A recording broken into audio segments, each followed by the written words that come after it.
State के बीच में तो आए दिन डिस्प्यूट्स होते रहते हैं। कभी लैंग्वेज को लेकर यहाँ पर चीजें हो रही हैं एक स्टेट के अंदर ही, तो कभी दो स्टेट्स के बीच में यहाँ पे जो बैरियर है वो बाउंड्रीज का हो सकता है, कभी रिवर के वाटर का डिस्प्यूट्स हो सकता है। तो क्या इनको शॉर्ट आउट करने का कोई मैकेनिज्म हमारे पास है? जी हाँ, हमारे पास एक मैकेनिज्म है, वो है जोनल काउंसिल, जहां पर स्टेट्स बैठते हैं और अपनी बात रखते हैं। तो क्या पूरे भारत के लिए एक ही जोनल काउंसिल है? जी नहीं, भारत में अलग अलग एरियाज के लिए अलग अलग जोनल काउंसिल्स है। ये होती क्या है, कैसे स्टैब्लिश हुई, इनका क्या आगे वर्क प्रोफाइल है, वो सारी चीजें होंगी हमारी आज के इस वीडियो में। नमस्कार साथियों, मेरा नाम सोनम पाठक है और आप सबका मैं चहल एकेडमी के इस प्लेटफॉर्म पर स्वागत करती हूँ। दोस्तों, आज हम लोग बात करने वाले हैं जोनल काउंसिल की, जिसे हम क्षेत्रीय परिषदें भी कहते हैं। कि जोनल काउंसिल होता क्या है और इसका गठन क्यों किया गया, इस चीज को आपको जानना चाहते हैं तो आपको चलना होगा फास्ट में। तो चलने के लिए तैयार हैं आप? चलते हैं उस दौर में जहां पे भारत को आजादी मिली है और अब यहाँ पर भारत के सामने सबसे बड़ी समस्या है कि इस पूरे भारत का जो है वो एकीकरण कैसे हो। क्योंकि याद रखिए दोस्तों, जब हमारा देश आजाद हुआ था उस दौरान आज की तरह स्टेट्स नहीं बने हुए थे। उस दौरान तो स्टेट्स को भी 4 कैटेगरीज में बांटा गया था और उस दौरान ज्यादातर जो क्षेत्र थे उन्हें हम रियासत के नाम से जानते थे। और उस टाइम पे भारत में लगभग 565 देसी रियासतें मौजूद थी। इन 565 देसी रियासतों को, या फिर हम कहें ये 500 जो 65 जो यहाँ पर रजवाड़े हैं, इनको भारत में शामिल करने का श्रेय भारत के लौह पुरुष सरदार वल्लभ भाई पटेल जी को जाता है। उन्होंने इन रियासतों को एकीकृत किया और अब बारी थी यहाँ पर स्टेट फॉर्मेशन की। स्टेट फॉर्मेशन में ये बड़ा मुद्दा था कि स्टेट को फॉर्म कैसे किया जाए, क्योंकि यहाँ पर स्टार्टिंग से ही बात चल रही थी कि कैसे भी करके हम स्टेट को, क्या हम लैंग्वेज के बेसिस पर जो है वो हम यहाँ पर बना सकते हैं।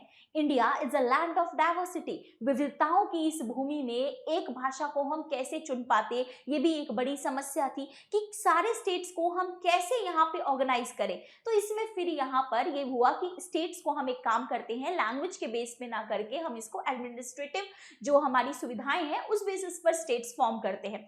पर इसी बीच क्या हुआ, 1953 में यहाँ पर 1952 में यहाँ पे आंध्र प्रदेश में एक मूवमेंट शुरू हो गया, यहाँ पर पोटी श्री रामुलु की यहाँ पर अध्यक्षता में। और उसके बाद 63 डेज के बाद उनकी डेथ हो जाती है, जिसको लेकर एक बड़ा प्रोटेस्ट होता है।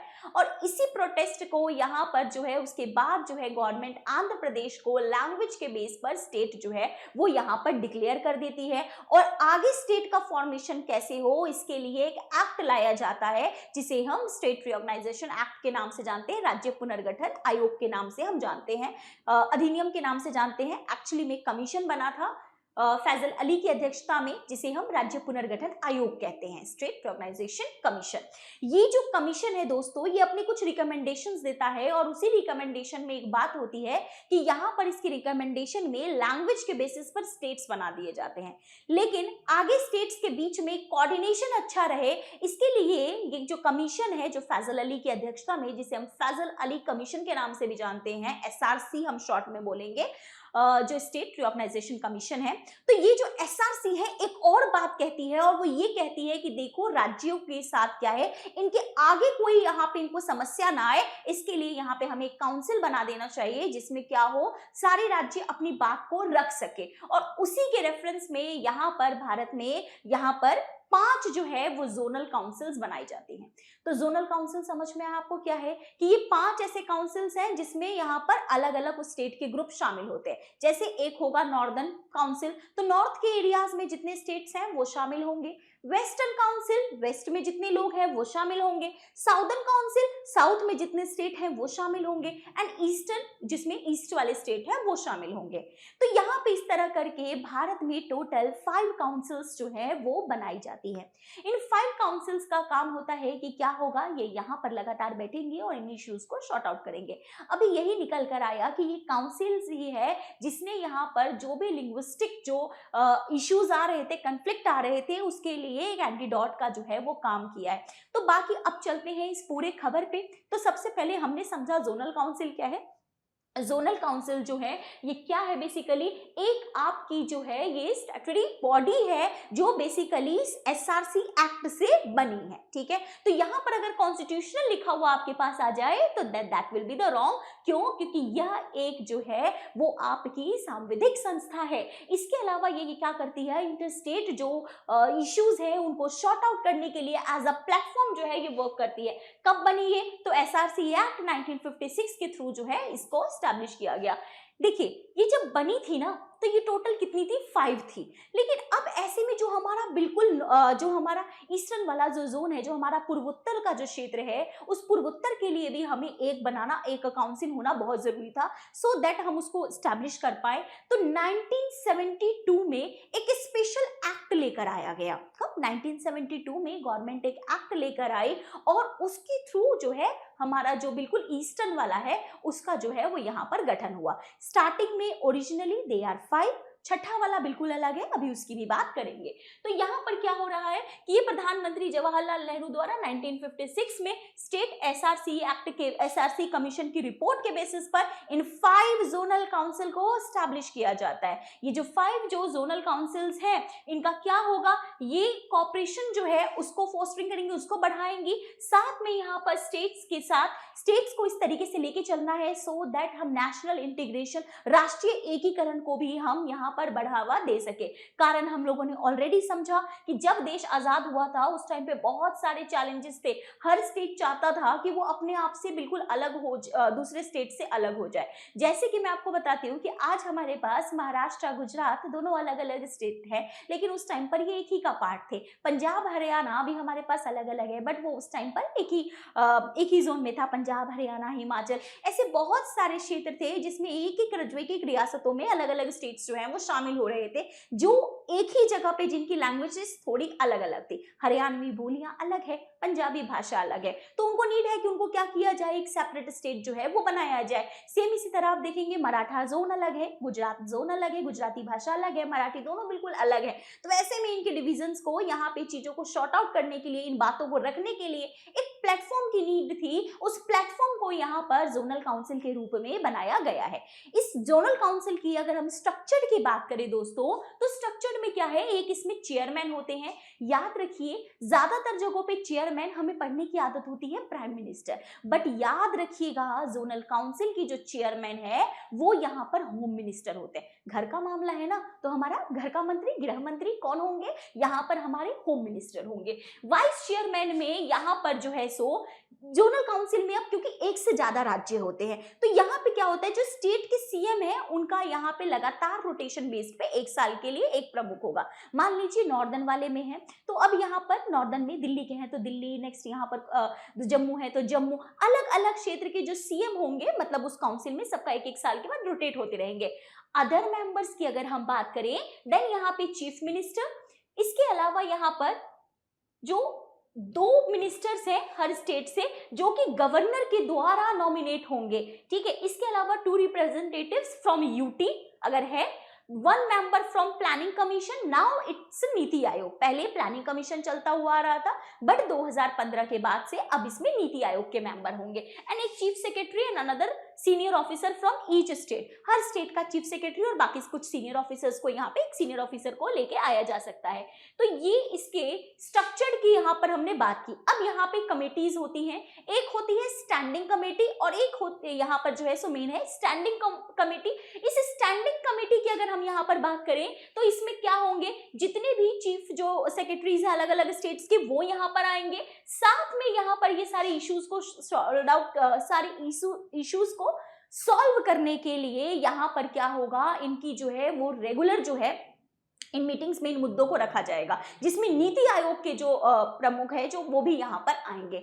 लेकिन मैंने आपको स्टार्टिंग में ही बात बताई कि यहाँ पर क्या है, 5 जोनल काउंसिल को बनाया गया है, बट जो हमारा यहाँ पर नॉर्थ ईस्टर्न रीजन है, जो eastern region north eastern reason वाला जो क्षेत्र है, जिसको हम पूर्वोत्तर का क्षेत्र कहते हैं, ये अभी इधर नहीं है शामिल। इसके लिए 1972 का एक एक्ट आएगा, नॉर्थ ईस्टर्न काउंसिल एक्ट। कब आएगा? 1972 का ये एक्ट है, जिसके थ्रू क्या होगा, इसका एस्टैब्लिशमेंट किया जाएगा। इसमें भी chairman same union home minister होंगे, vice chairman ministers of development of north eastern region, इन्हीं एरियाज के वही सेम रोटेशन, सारी चीजें सेम है। बस हमें ये याद रखना है कि जो नॉर्थ ईस्टर्न वाला काउंसिल है वो एसआरसी एक्ट से नहीं आया, और यहीं पर जो क्वेश्चन है वो बनने की प्रोबेबिलिटी हाई हो जाती है। नाउ लेट्स टॉक अबाउट की जो जोनल काउंसिल है, इनके मेंबर स्टेट्स। जैसे नॉर्दर्न की बात करें हम, तो नॉर्दर्न में कौन कौन आता है? नॉर्दर्न काउंसिल्स में यहाँ पर आएंगे हरियाणा, हिमाचल, जम्मू, पंजाब, राजस्थान, दिल्ली एंड आपका चंडीगढ़, मतलब राज्य एंड यूटी। सेम यहाँ पर सेंट्रल की बात करें तो छत्तीसगढ़, उत्तराखंड, यूपी, एमपी, ये वाले हैं। ईस्टर्न की बात करें तो बिहार, झारखंड, उड़ीसा एंड वेस्ट बंगाल। वेस्टर्न की बात करें तो गोवा, गुजरात, महाराष्ट्र, दमन दीव और दादर नागर हवेली। अब तो ये पूरा एक ही हो गया है। साउदर्न की बात करें तो आंध्र प्रदेश, कर्नाटका, केरला, तमिलनाडु एंड पुदुचेरी। और नॉर्थ ईस्टर्न काउंसिल की बात करें, जो कि 6th काउंसिल है बट एसआरसी से नहीं आई है, वो है असम, अरुणाचल, मणिपुर, त्रिपुरा, मिजोरम, मेघालय, नागालैंड, सिक्किम। सिक्किम पार्ट नहीं था स्टार्टिंग में, जब ये नॉर्दर्न ईस्टर्न वाला जो काउंसिल बना है, इसके पार्ट सिर्फ 7 सिस्टर्स थे। ये 7 सिस्टर्स कौन है? जो यहाँ पर 7 राज्य हैं, जो आप इनको बने हुए देखते हैं। 8वां सिक्किम बहुत लेट ऐड हुआ। कब हुआ? 2002 में। ये भी आपसे पूछा जा सकता है, प्रीलिम्स के लिए ये चीज काफी इंपॉर्टेंट है।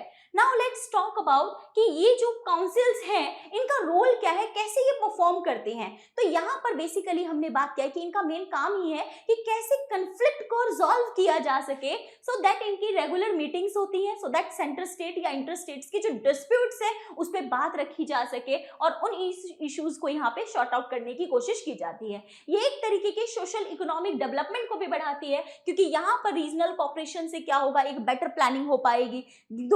दो ऐसे स्टेट जिनकी यहाँ पर बाउंड्रीज साथ में लग रही हैं, उनके और भी कई सारा जो इश्यूज है, चाहे वो ट्रेड का है, चाहे वो आपसी कुछ भी बातें हैं, वो यहाँ वो रख पाएंगे, जिससे कहीं ना कहीं जो हमारा फेडरलिज्म है वो काफी ज्यादा क्या होगा, वो हमारा मजबूत होगा। तो कहीं ना कहीं ये कोऑपरेटिव फेडरलिज्म को प्रमोट करने का काम करती हैं। ये स्टेट्स के बीच में क्या होता है कि यहाँ पर जो है सो जो चीजें हैं, पहले क्या होता था कि सेंटर्स के द्वारा कुछ कुछ चीजों को रिकमेंड कर दिया जाता था, या बता दिया जाता था कि देखो ये चीज हो जाएगी तो ये स्टेट और डेवलप करेगा, या एक स्टेट दूसरे स्टेट से ये पॉलिसीज इंप्लीमेंट कर सकते हैं। बट नाउ एक पॉलिसी में हमें एक बड़ा चेंज देखने को मिल रहा है, स्पेशली आफ्टर 2014, जब यहाँ पर चीजों को अब इंप्लीमेंट किया जा रहा है। जैसे कि आप देखेंगे कि हर स्टेट और दूसरे स्टेट्स को कनेक्ट करने के लिए बेटर जो है इंफ्रास्ट्रक्चर, रोड्स हैं, हाईवेज हैं, या फिर जैसे नॉर्थ ईस्टर्न रीजन में ट्रेन की कनेक्टिविटी नहीं है कई क्षेत्रों में, तो ट्रेन से उन्हें जोड़ा जाना। अब यहाँ पर जो आपका गुजरात है, महाराष्ट्र है, दिल्ली है, ये यहाँ पे है कि ये यहाँ पे ट्रेड वगैरह का चीजों का बहुत होता है,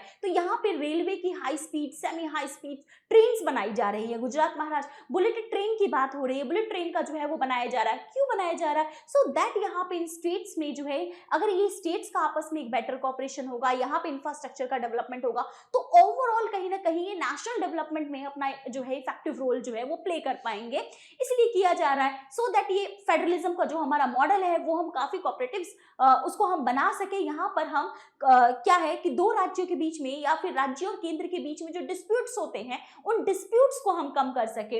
ये आपका क्या करेगा, इंटरस्टेट्स के डिस्प्यूट्स को भी सॉल्व कर पाएगा, जिससे क्या होगा कि स्टेट के डेवलपमेंट के साथ साथ उस रीजन का भी डेवलपमेंट होगा। जैसे कि वेस्टर्न वाला जोन है, उसका डेवलपमेंट हो रहा है, साउदर्न वाला है, इनका जब ये 4-5 स्टेट्स लगातार अपने डेवलपमेंट के फेज में जाएंगे, तो वो पूरा एरिया जो है वो डेवलप हो पाएगा। इसमें ये काफी इफेक्टिव रोल प्ले करता है। तो ये था हमारा क्या, जोनल काउंसिल। अभी तक हमने जितनी चीजें पढ़ी समझी, इसके बेसिस पर एक क्वेश्चन है, जस्ट ट्राई कि आप इसका आंसर दे पाए कमेंट में। क्वेश्चन है कि consider the following statement regarding zonal councils in India. Zonal councils were established under the state reorganisation act 1956 to promote inter state cooperation. कि भाई एसआरसी 1956 में क्या हुआ है, एस्टैब्लिश हुआ है, स्टेट्स के बीच में क्या है, कॉन्फ्लिक्ट को सॉल्व करने के लिए। The prime minister of India is the chairman of all zonal councils. The third one, the Northeastern Council is one of the 5 zonal councils established under the 1956 Act. जो ये आपका थर्ड वन है NEC, ये आपके इन्हीं 5 में से है जिसमें SRC में एस्टैब्लिश किया गया है. The Chief Minister of the member state act as a vice chairman of their respective zonal council on the rotational basis. तो ये हमारी 4 स्टेटमेंट है on the basis of 1 and 2, 1, 4, 2, 3, 3, 4. इनमें से कौन सा करेक्ट आंसर है? Just let us know in comment section. और इसी तरीके की और इंफॉर्मेटिव वीडियोस के लिए please stay tuned with Chahal academy. फिलहाल यहाँ के लिए इतना ही. मिलते हैं आपसे नेक्स्ट वीडियो में. Thank you very much. जय हिंद.